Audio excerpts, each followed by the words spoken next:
The art of not caring does not mean that you stop caring about everyone and everything altogether. That is something ridiculous and practically impossible. This art is about redirecting your focus towards the things that really matter and that will make a positive difference in your life. To explain this concept, Mark Manson explains the story of a writer and novelist called Charles Bukowski. In all of his early life, Bukowski lived in misery and unhappiness. He engaged in all kinds of harmful activities and lived a valueless life. But then, after decades of such a lifestyle, Bukowski's fate suddenly changed and he sold millions of copies of his books. But the point is that his fate did not change because he suddenly decided to become a better person or made a decision to chase professional success. He became successful because he decided to be honest about himself, his filthy lifestyle, and all of his inherent flaws. He chose an attitude of acceptance which led him to material success. That is why on Bukowski's tombstone, the words "Don't try" are written on the epitaph. The lesson from Bukowski's story is that only thinking and focusing on becoming successful in anything is not enough. Success requires giving a damn about the things that will push you forward, and not about thinking about luxury cars or a fat bank account all the time. If there is something lacking in your life, or there is a problem hard to fix, obsessively thinking about it won't make the situation better. You see, most of the times, all you need to do is to let go of what is consuming your mind, focusing only on solutions, and if you don't find any, taking your attention away towards a more fuck-worthy thing.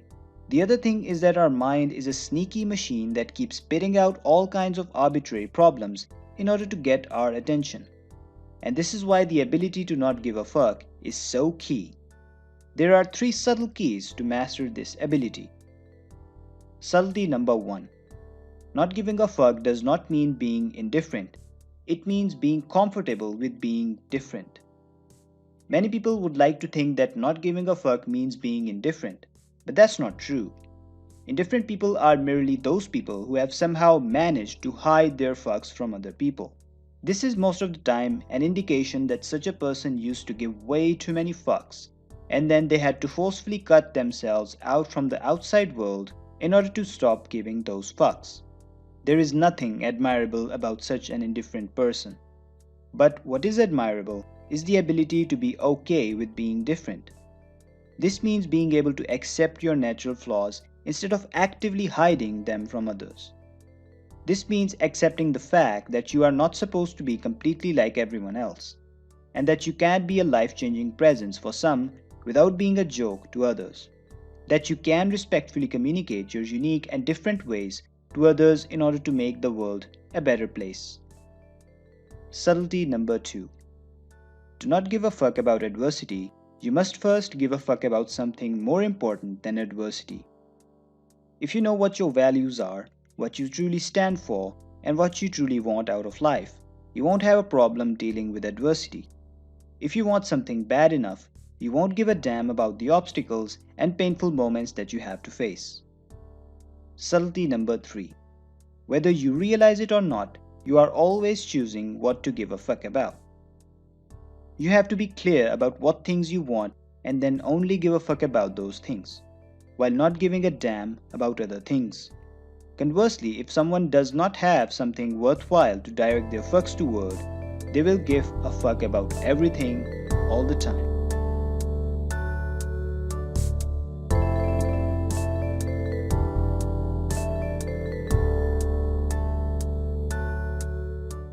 If your goal is to be happy in life, then you're up for trouble. Because chasing happiness means that you're always doing things that make you feel good, even if they're harmful. Suppose you somehow get everything you ever wanted in life. Your every whim and desire has been fulfilled, and you're surrounded by all kinds of luxury and opulence. Of course, in the beginning, you would be very happy about it. But slowly, that happy high will come back to normal, and you will feel just as you're feeling right now. As more and more time passes, a point will come at which the very luxury that you have will be despised and hated by you. Now, why do you think that would be the case? The answer is simple. When you've achieved your dream life or target, you became very happy. Before achieving that goal or luxury, you always thought that once you will achieve that goal, everything will be head over heels for the rest of your life. But that's not how happiness works. After the initial burst of happiness and joy, you'll be back to normal. And if you further remain in that state for a long period of time, you'll become sad and unhappy. This is because there is no longer any meaning in your life. You see, happiness comes from solving problems and achieving goals and dreams. It's as simple as that. Now, if you deeply think about it, there can be no happiness without having problems. Problems give meaning to our life and existence, and happiness is simply the effect of solving problems. Keep in mind that the keyword here is solving. The Disappointment Panda. In the book, Mark Manson talks about his self-created superhero called the Disappointment Panda. This panda has a superpower of telling people ugly truths about their life that they need to hear. Disappointment Panda would be the hero that none of us would want, but all of us would need. He would be the proverbial vegetables to our mental diet of junk food. He'd make our lives better despite making us feel worse. He'd make us stronger by tearing us down, brighten our future by showing us the darkness. Listening to him would be like watching a movie where the hero dies in the end. You love it even more despite making you feel horrible, because it feels real. Happiness comes from solving problems. Now, the basic gist behind the Disappointment Panda is the fact that we humans need pain as much as we need happiness or pleasure. If there was no pain, we would never be able to protect ourselves from danger or improve our present situation. This is why pain will never go away from your life. And guess what? That's perfectly fine. However, what we should be thinking about is how to have better problems and better forms of pain. Because after all of pain is not the same. There are better pains and problems, and there are worse pains and worse problems. Better problems are easily solvable, so acquiring happiness becomes an easy process. The worst problems, on the other hand, are problems that are extremely difficult to solve. Therefore, acquiring happiness becomes a difficult process and there is more unnecessary pain. Now, just like some people fuck things up by inherently chasing happiness, other people destroy themselves by avoiding problems. Avoiding problems means either denying them or hiding from them. This means there will be no meaningful happiness as well. Emotions are overrated. Emotions, whether they are positive or negative, are just feedback mechanisms that serve a function and help us live a better life. When you're feeling good emotions, that's a feedback that you've done something good and life promoting. When you feel bad emotions, that usually means that you've done something wrong and that it needs to be corrected. However, this does not mean that all good feelings come from good things and all bad feelings come from bad things. Some good feelings come from doing bad things, although we only see their detrimental effects later on. Similarly, some bad feelings come from doing good things, although we only see their beneficial effects later on. So, the conclusion is that we must learn how to think long term instead of chasing just highs of happiness or avoiding pain and problems. The talk that we must have with ourselves is about what struggles are we willing to undergo to achieve happiness. Because only chasing problems and struggles will bring us to real lasting happiness. The joy is in the climb itself.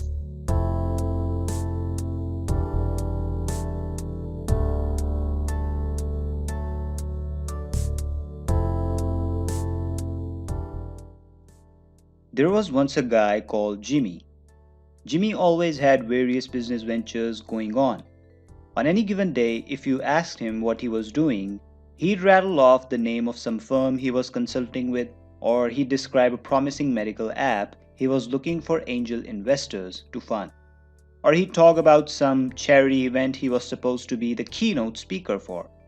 Or how he had an idea for a more efficient type of gas pump that was going to make him billions. The guy was always rolling, always on, and if you gave him an inch of conversational daylight, he'd pulverize you about how world-spinning his work was, how brilliant his latest ideas were, and he'd name drop so much it felt like you were talking to a tabloid reporter. Jimmy was all positivity all the time. But the catch was that Jimmy was also a total deadbeat. He was all talk and no walk.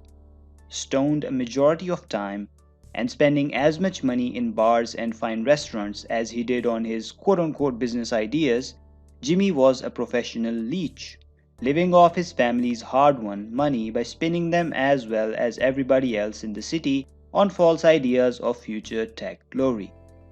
And the most screwed up part was that Jimmy felt good about it. He had a delusional level of self confidence. People who called him out on his bogus business ideas were too ignorant and inexperienced to understand his genius.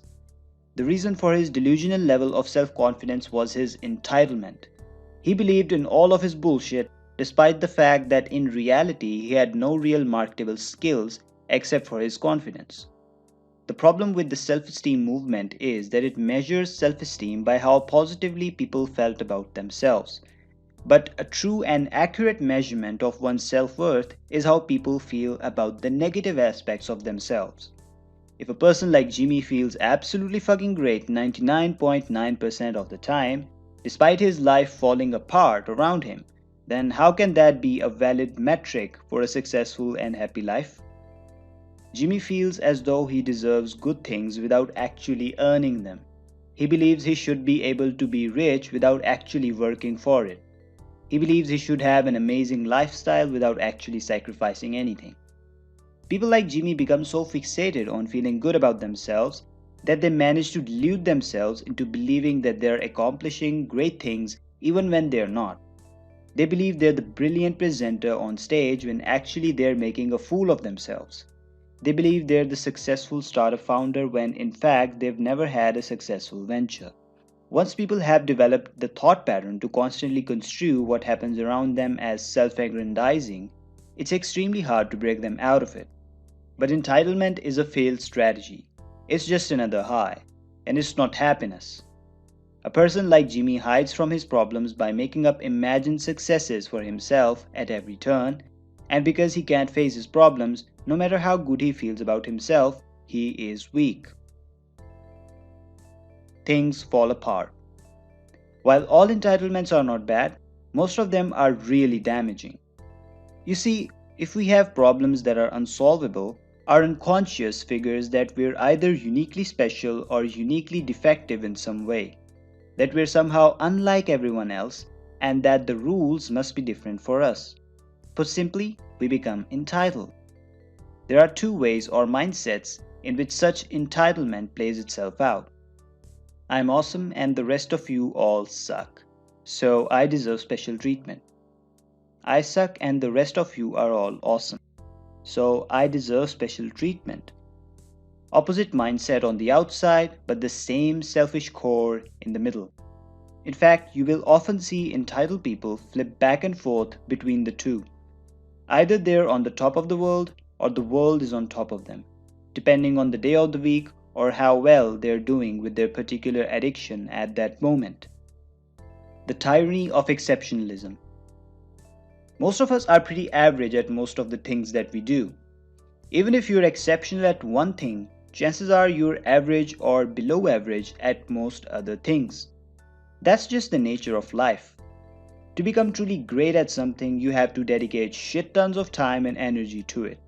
And because we all have limited time and energy, few of us ever become truly exceptional at more than one thing, if anything at all.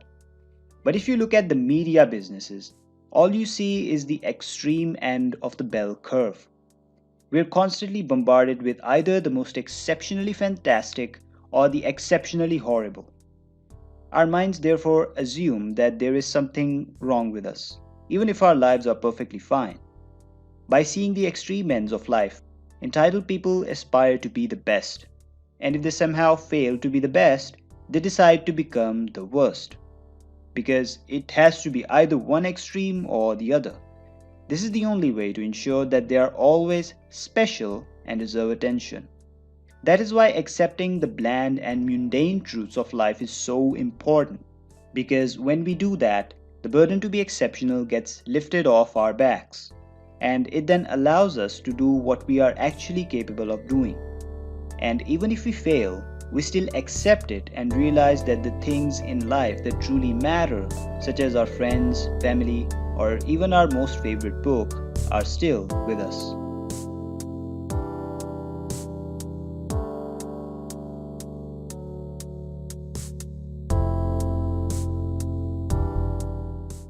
Hiro Onoda was a Japanese officer who fought in the World War II.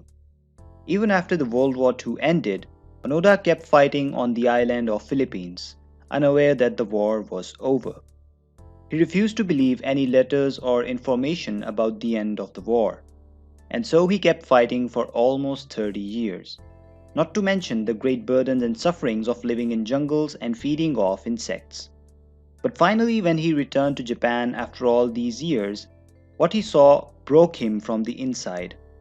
The new age consumerist capitalist culture in Japan and the lost old values made him depressed.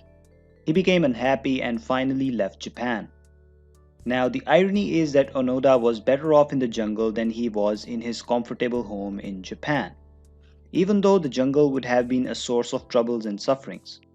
But at least there his suffering meant something. He had hopes of winning that made all the suffering not only bearable but quite enjoyable. That is the value of meaningful suffering. The self-awareness onion. Self-awareness is like an onion. There are multiple layers to it, and the more you peel them back, the more likely you're going to start crying at inappropriate times. The first layer of your self-awareness onion is identifying which emotions you are feeling. For example, being able to differentiate between feeling sad or feeling angry. It is the simplest form of self-awareness. The second layer of the self-awareness onion is being able to ask why you're feeling the emotion you're feeling. These why questions are difficult and often take months or even years to answer consistently and accurately.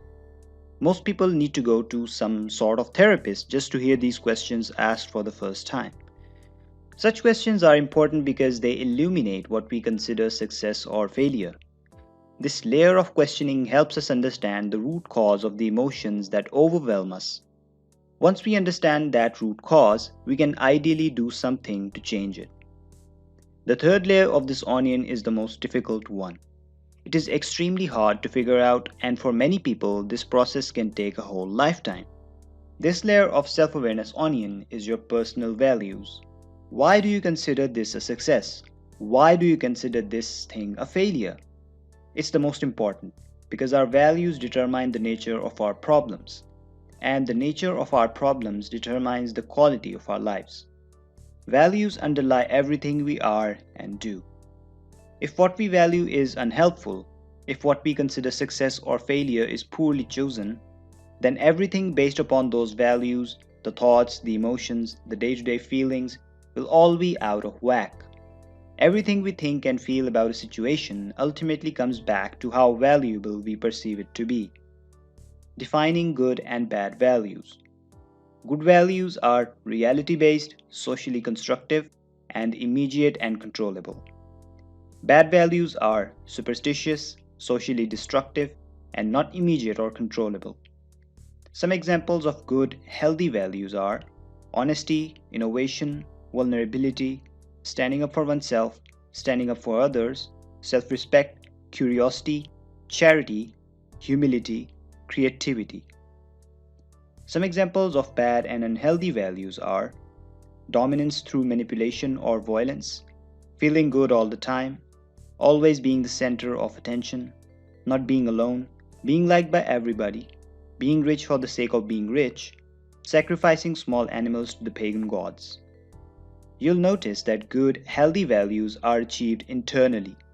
Something like creativity or humility can be experienced right now. You simply have to orient your mind in a certain way to experience it. These values are immediate and controllable, and engage you with the world as it is rather than how you wish it were.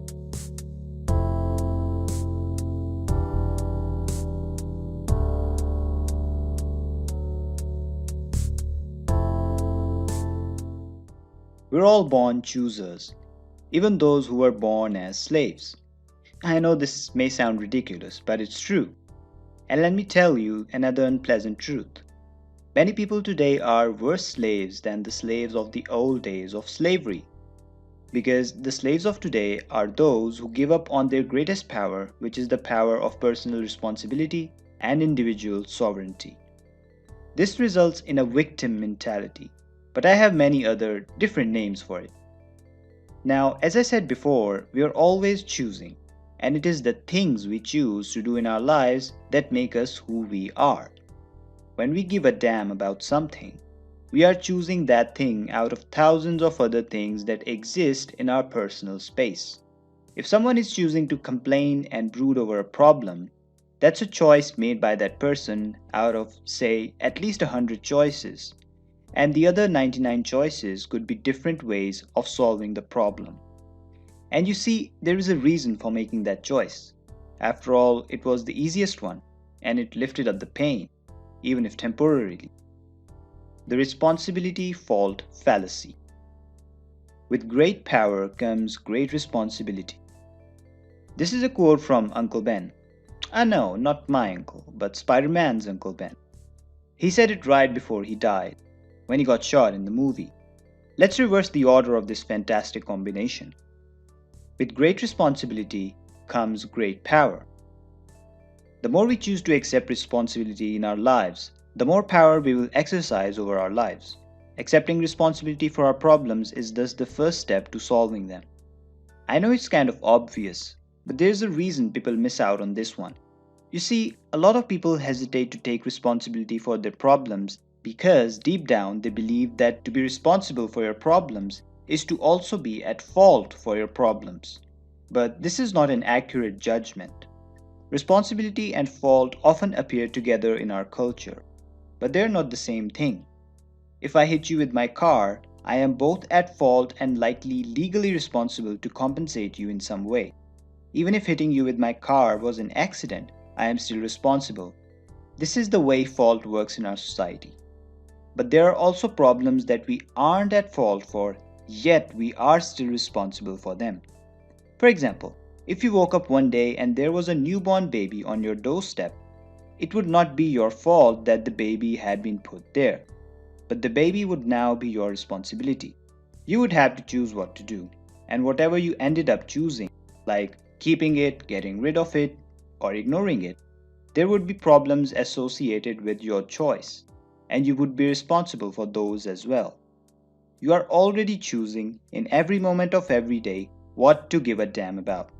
So, change is as simple as choosing to give a damn about something else. It really is that simple. But it's just not easy. It's not easy because you're going to feel like a loser, a fraud, a dumbass at first. You're going to be nervous, you're going to freak out, you may get pissed off at your wife or your friends or your father in the process. These are all side effects of changing your values. But they are inevitable. It's simple but really, really hard. Let's look at some of these side effects. Uncertainty. I can guarantee that you will feel it. Should I really give this up? Is this the right thing to do? Giving up a value you've depended on for years is going to feel disorienting, as if you don't really know right from wrong anymore. This is hard, but it's normal.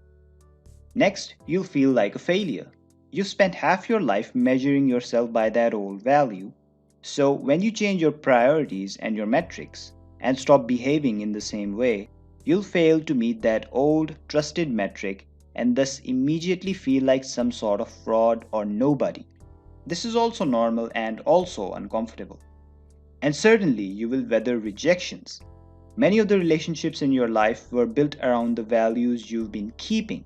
So, the moment you change those values, which means that the moment you decide that studying is more important than partying, that getting married and having a family is more important than rampant sex, that working a job you believe in is more important than money, your turnaround will reverberate out through your relationships, and many of them will blow up in your face. This too is normal, and this too will be uncomfortable. These are necessary, though painful, side effects of choosing to place your focus elsewhere, in a place far more important and more worthy of your energies. As you reassess your values, you will be met with internal and external resistance along the way. More than anything, you will feel uncertain and you'll wonder if what you're doing is wrong. But in the end, it all becomes a good thing.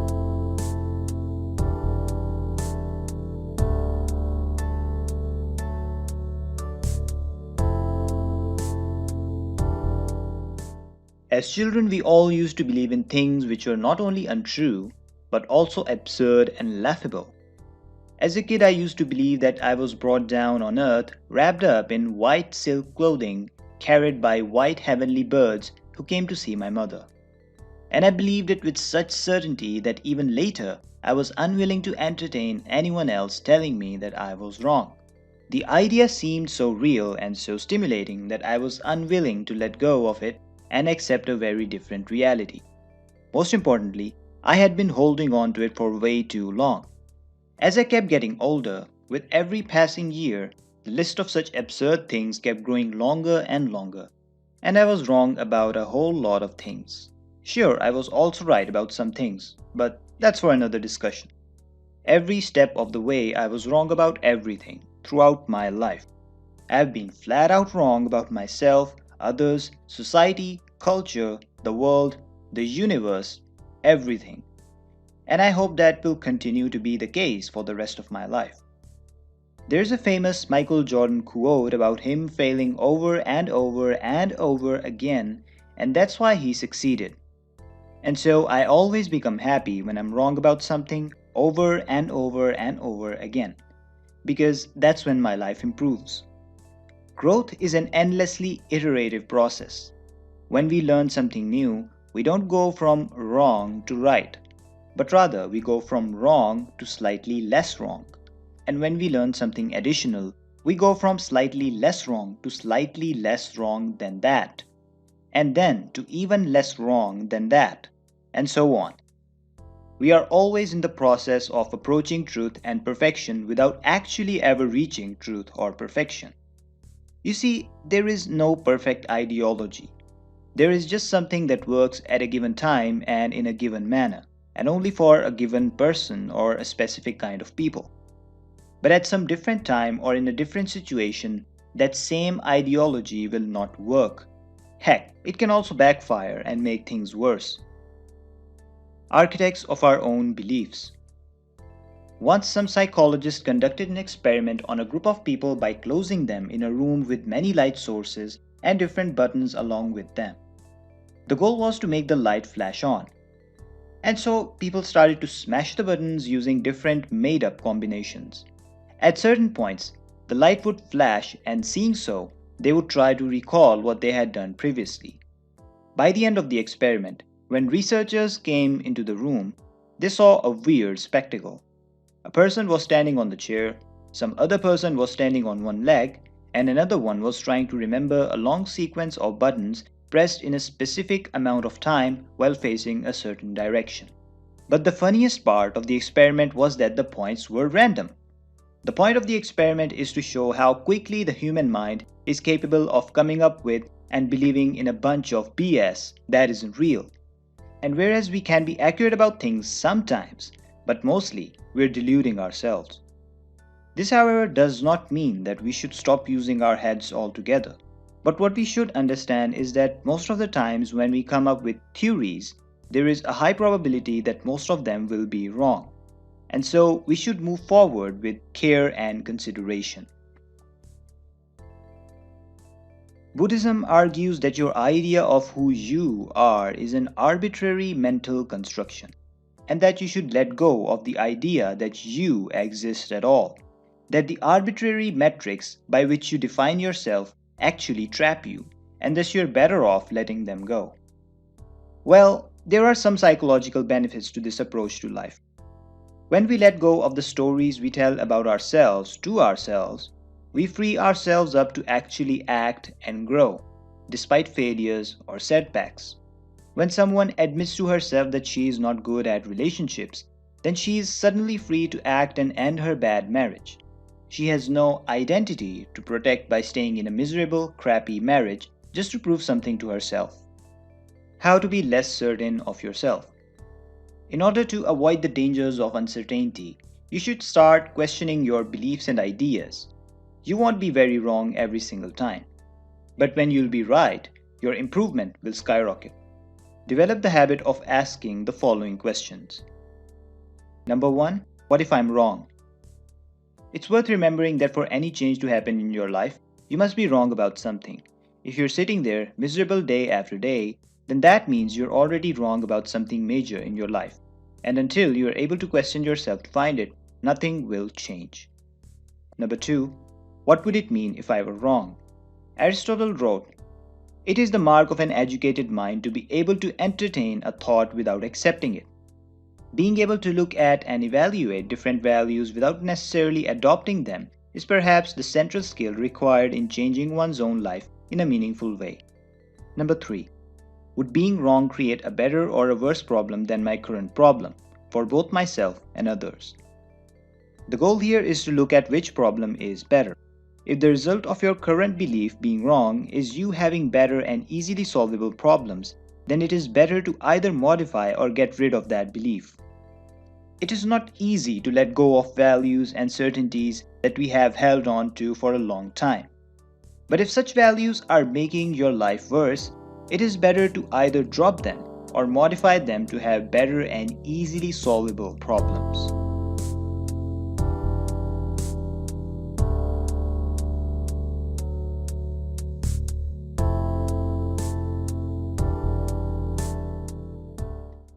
Fear of failing at something is a natural emotion that exists in everybody. But for most people, it becomes the greatest obstacle in achieving their goals, having the kind of relationships they want, and creating the lifestyle that they want. What is actually happening with such people is that they are not playing to win, but in fact, they're playing not to lose.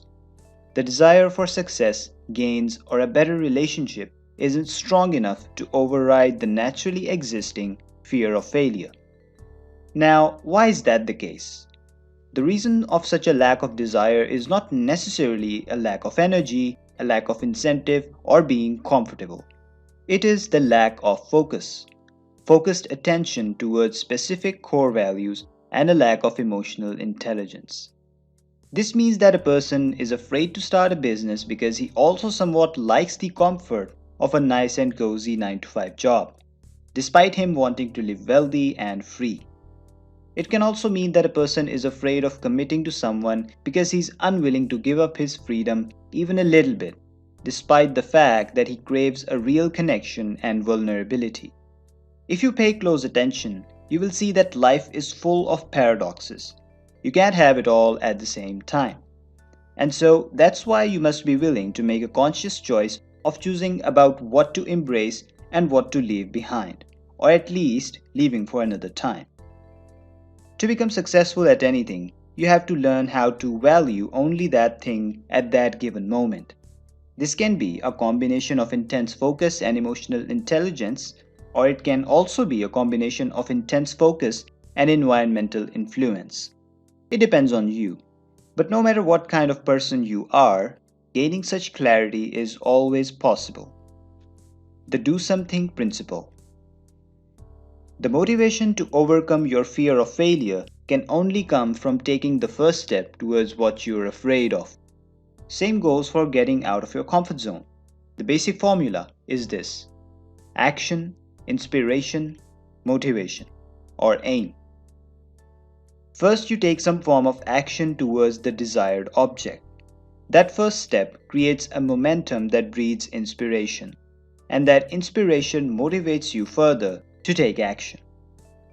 On the other hand, relying on motivation alone will not be an effective strategy, especially for the long run, because it is not under your control, whereas the ability to take action definitely is.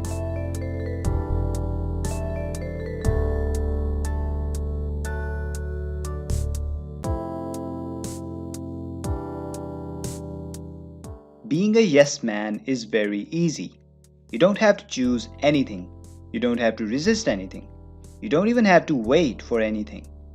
But there is a heavy price you pay for all of this. And this paradoxical price is your absolute freedom. Now, you might think, how would that be possible? Doesn't being a yes man or being a totally open person a road to freedom and options? Well, the thing is, the world is very complex. And with the backwards law, the more freedom you pursue, the more you become a slave to that freedom. If you fail to define the things that are important to you, you will find yourself saying yes to everything all the time. And the world will enslave you, and you will lose everything you have and all of your value. Freedom grants the opportunity for greater meaning, But by itself, there is nothing necessarily meaningful about it. Ultimately, the only way to achieve meaning and a sense of importance in one's life is through a rejection of alternatives and a narrowing of freedom. This means that you will have to say no to most things that come your way and say yes to only those things that are important to you, especially in the long run. Rejection makes your life better. As an extension of your positivity consumer culture, many of us have been quote unquote indoctrinated with the belief that we should try to be as inherently accepting and affirmative as possible. To open ourselves up to opportunities, be accepting, say yes to everything and everyone, and so on. But we also need to reject something. Otherwise, we stand for nothing. If nothing is better or more desirable than anything else, then we are empty and our life is meaningless. We are without values and therefore live our life without any purpose. The avoidance of both giving and receiving rejection is often sold to us as a way to make ourselves feel better. But avoiding rejection gives us short term pleasure by making us rudderless and directionless in the long term. Rejection is an important and crucial life skill.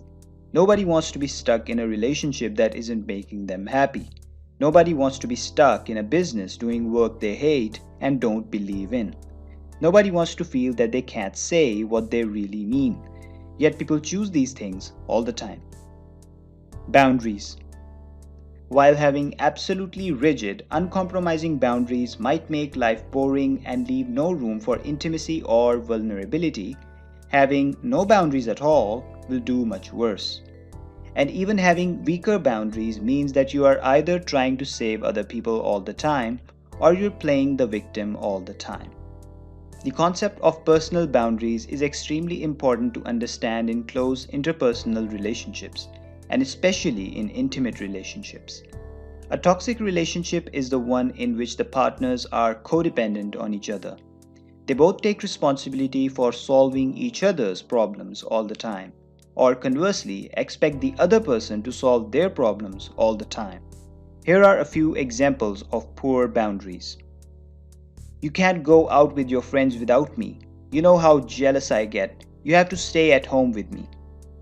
My coworkers are idiots. They always make me late to meetings because I have to tell them how to do their jobs. I can't believe you made me feel so stupid in front of my own sister. Never disagree with me in front of her again. I'd love to take that job, but my mother would never forgive me for moving so far away. In each scenario, the person is either taking responsibility for problems or emotions that are not theirs, or demanding that someone else take responsibility for their problems and emotions. In a healthy relationship, both partners take responsibility for their own problems and values first. Only then true intimacy and lasting attraction can be experienced. How to build trust. Trust is a valuable asset. It takes time and effort to build, and it is easy to lose it. But without saying no, trust cannot be built, because we cannot know what the values of such a person are. You see, what you really are is defined by the things you reject in life. And if you reject nothing in life, then you probably don't have any values. For a relationship to be healthy, both people must be willing and able to both say no and hear no. Without that negation, without that occasional rejection, boundaries break down and one person's problems and values come to dominate the others. Conflict is not only normal then, but it is absolutely necessary for the maintenance of a healthy relationship.